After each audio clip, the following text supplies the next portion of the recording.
guys, இப்போ நம்ம exempted EA எப்படி கண்டுபிடிக்கிறது தான் பார்க்க போறோம். EA னா entertainment allowance. First condition வந்து இதோட maximum limit 5000.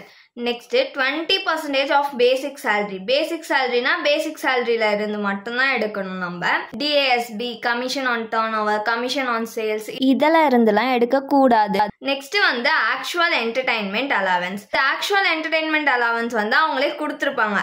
இந்த மூணுத்துல எது வந்து கம்மியா இருக்கோ அதுதான் வந்து exempted EA. ஓகேவா? இப்போ வந்து taxable EA எப்படி கண்டுபிடிக்கணும்னா EA received வந்து questionல கொடுத்திருப்பாங்க.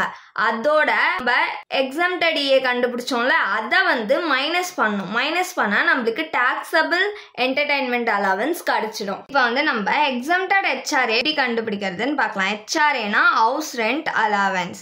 இதோட கண்டிஷன்ஸ் என்னன்னா ஃபர்ஸ்ட் HRA received. செகண்ட் வந்து 40% ஆஃப் சேலரி. சேலரினா எதெல்லாம் இன்க்ளூட் ஆகும்னா பேசிக் சேலரி, டிஏஎஸ்பியில் பெனிஃபிட்டு, அதுக்கப்புறம் ஃபார்மிங் பார்ட் அப்படின்னு கொடுத்துருந்தாங்கன்னா அந்த டிஏ வந்து நம்ம எடுத்துக்கணும். வெறும் டிஏன்னு மென்ஷன் பண்ணியிருந்தாங்கன்னா அது நம்ம எடுத்துக்க கூடாது. Next commission on turnover and sales கொடுத்துருந்தாங்கன்னா எடுத்துக்கணும். இது எல்லாத்தையும் ஆட் பண்ணி அதுலேருந்து 40% சேலரி வந்து எக்ஸம்டட். நெக்ஸ்ட் தேர்ட் கண்டிஷன் என்னதுன்னா rent paid minus 10% of salary. சேலரினா இது எல்லாமே இன்க்ளூட் ஆகும். இது எல்லாத்தையும் ஆட் பண்ணால் நம்மளுக்கு ஒரு அமௌண்ட் கிடைக்கும்ல, அதில் இருந்து 10% ஆஃப் சேலரியை ரெண்ட் பெய்டோட நம்ம மைனஸ் பண்ணணும்.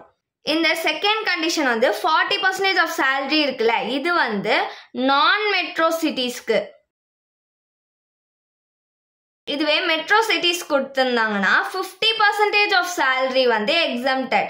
மெட்ரோ சிட்டிஸ்லாம் எதெல்லாம்னா சென்னை, டெல்லி, மும்பை, கொல்கட்டா இந்த 4 சிட்டிஸ் கொடுத்துருந்தாங்கன்னா 50% ஆஃப் சேலரி வந்து எக்ஸம்டட். இதில் வந்து எது வந்து கம்மியான அமௌண்ட்டோ அதுதான் வந்து exempted HRA. நெக்ஸ்ட் வந்து taxable HRA எப்படி கண்டுபிடிக்கிறதுனா HRA received வந்து அவங்க கொஸ்டின்ல கொடுத்துருப்பாங்க.